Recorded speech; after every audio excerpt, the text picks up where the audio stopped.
మన దేవుడు అద్భుతమైనవాడు, ఆశ్చర్యకరుడు. మనకేదైనా అవసరం ఉన్నట్లయితే ఆ అవసరం తీర్చడానికి మన దేవుడు చాలినవాడు.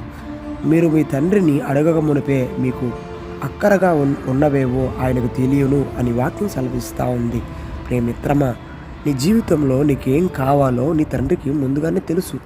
కానీ నువ్వు ప్రార్థించినప్పుడు, నువ్వు విశ్వాసంతో ఎదురు చూసినప్పుడు, నిరీక్షణ కలిగి నువ్వు జీవించినప్పుడు తప్పకుండా దేవుడు నీ జీవితంలో కార్యం జరిగిస్తాడు. ఈరోజు దేవుని విడిచిపెట్టి దేవుడు కార్యం చేయడేమో ఇక ఇంతేనేమో అనే ప్రశ్నలతో నీ జీవితంలో ప్రార్థించవలసిన నీవు, నిరీక్షణతో ఎదురు చూడవలసిన నీవు తొందరపాటు ఆలోచన వలన దారి తప్పావేమో. అయితే నీకు కావలసిన నీ తండ్రికి తెలుసు అనే సత్యాన్ని గమనించి, గుర్తించి ఈరోజు ఎందుకని దేవుడికి నీ భారాన్ని అప్పగించుకోకూడదు, నీ జీవితాన్ని అప్పగించుకోకూడదు? ఒకసారి ఆలోచిద్దాం.